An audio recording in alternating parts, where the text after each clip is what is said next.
Adam Smith from the Craft Cannabis Alliance. Hi. Thank you so much for having me here and for letting us spend a few minutes talking about export. I am not a practicing lawyer. I did graduate law school a long time ago. I do not give legal advice under any circumstances, definitely not in a room full of people. So don't count on any of this. None of this is legal advice. So the one thing I will tell you definitively right now, it is not legal to take your cannabis in a truck to another state and sell it in their dispensaries. Not legal. Don't do it. We're going to change that.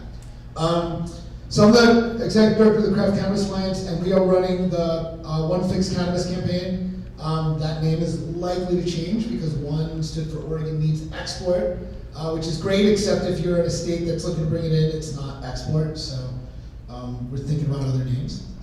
And the reason we're doing that is because we're about to shift this effort from an Oregon-based effort to get this bill moving to a national effort to lighter states. So for those who haven't been watching and you guys are busy with other stuff, we have a bill in the Oregon legislature that passed the Senate 2 days ago.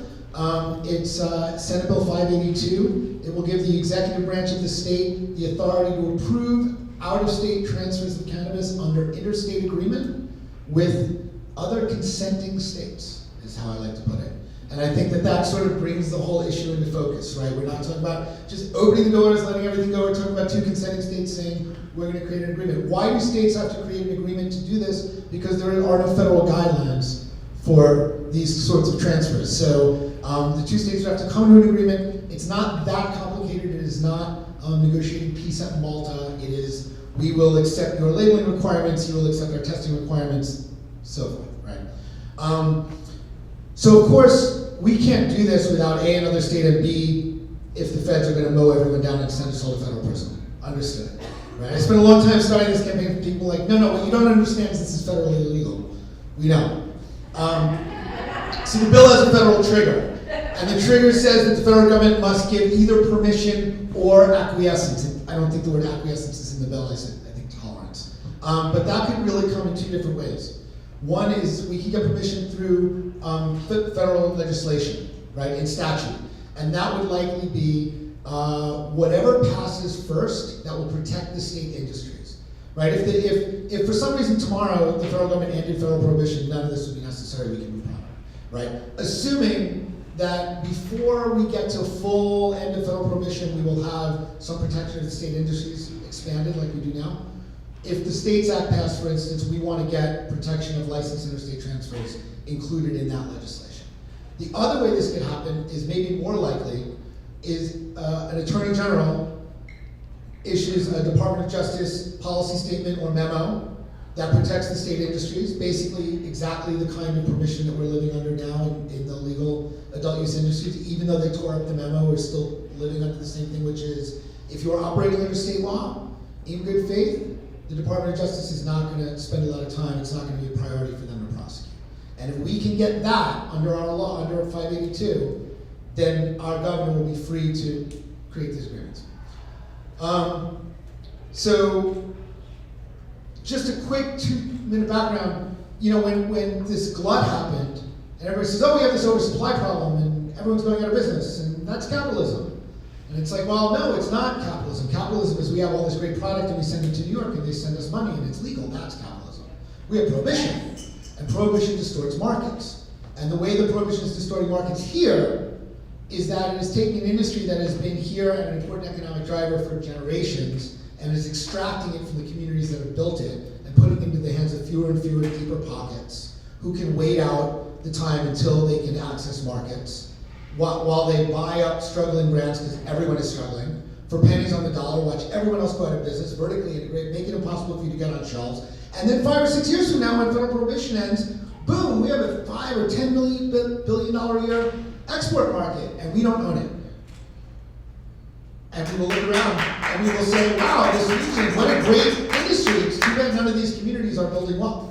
It's too bad we have a bunch of tenant farmers, feeding cheap product into, Canadian bank accounts, essentially, right? So, not that big companies shouldn't operate here, but we have something very important in this region, and it's not just Oregon, it's Northern California.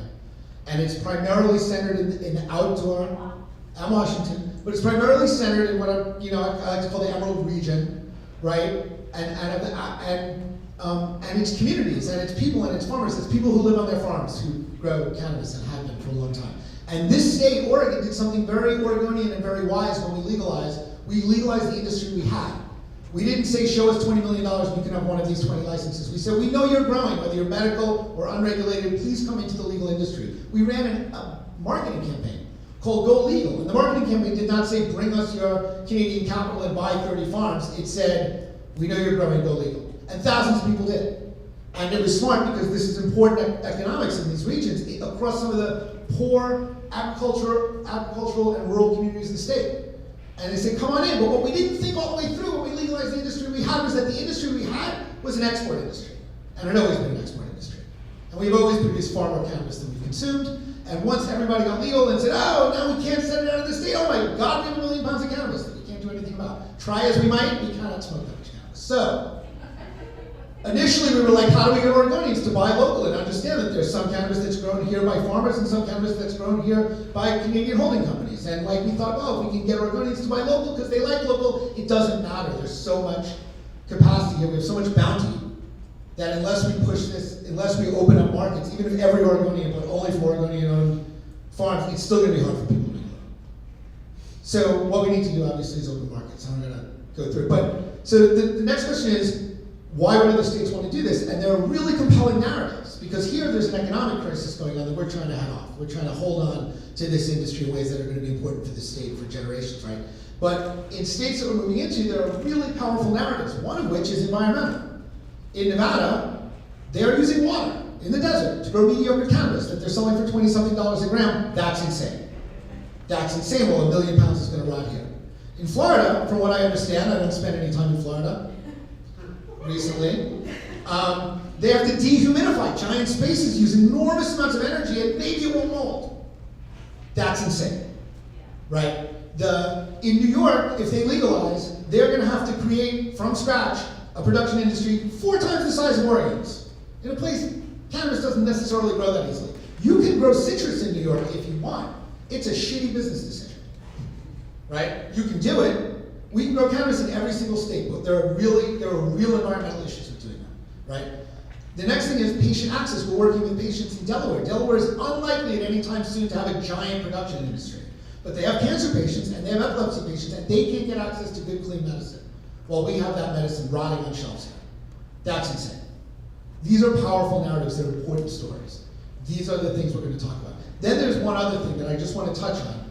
And we're just going to have these conversations, but on the East Coast, legislators, particularly black legislators, have stood up and said, actually, no, you're not going to legalize and hand this off to a bunch of white corporations when our kids have been put through the system for 40 years, right? Expungement is not enough. We have 2 generations of kids that couldn't get educated, can't get jobs, can't get housing, right? And so you're going to say, oh, we're sorry about that, we'll take your records away, now let us give all the money to somebody else. And they said, no, wait. And I think that's great. Because once we start setting up those systems in those states, we're not going to claw that back from MedMen or whoever. Not to single anyone out. But the truth is that in New York, New Jersey, Illinois, and Connecticut, if the locus of power in those industries revolves around who gets to grow cannabis, it's not going to be communities of color. It's going to be companies that can put $100 million into giant facilities that have big plots of land in upstate New York, right? But you know what? In New York City, where I grew up, 400,000 cannabis arrests in 20 years in New York City. 400,000. 86% people of color. 90% of them 25 and under. It was a machine for putting young black and brown kids through the system. Right? Those legislators have a right to be angry and demand some level of reparations. But you know what? Almost none of those kids were arrested for growing weed in their closets. They were arrested for retail and distribution and consumption. Right? On the other end of the traditional supply chain, out here, we have growing communities that were also victims of the drug war. Different kinds of repression, but they had helicopters and asset forfeiture, and folks went to jail, right? And both of those communities are getting pushed out of this industry the moment it's becoming legal, an industry that they built, right, by the same economic forces. So we want to bring those communities together and say, wow, do you know what? We could work, if New York legalized today, by the end of the week, we could set up minority-run businesses across New York State with shelves full of world-class product. Months or years before MedMen could grow enough stuff to fill enough stores, we could hand retail and distribution over to communities of color with a little creative thinking if we can move product across the country. So these are the narratives. These are what we're going to be pushing for the next 2 years. We are going to make this so obvious as part of protecting the state industries that you must protect the ability of consenting states to move cannabis from where there's too much to where there's too little. And when you don't do that, you distort markets. Right? We could move millions of people in New York, New Jersey, Connecticut out of illicit markets years sooner, reducing illegal markets at levels that you could never do through prohibition. But we can't because, imaginary lines. We're going to make that seem as insane as it is. We're going to make it as obvious as it is. And the more we tell this story, the more people look and say, oh, and that's been the story of this campaign for the last year. Everyone, I sit down with people who look at me like I have 3 heads. I know I'm almost done.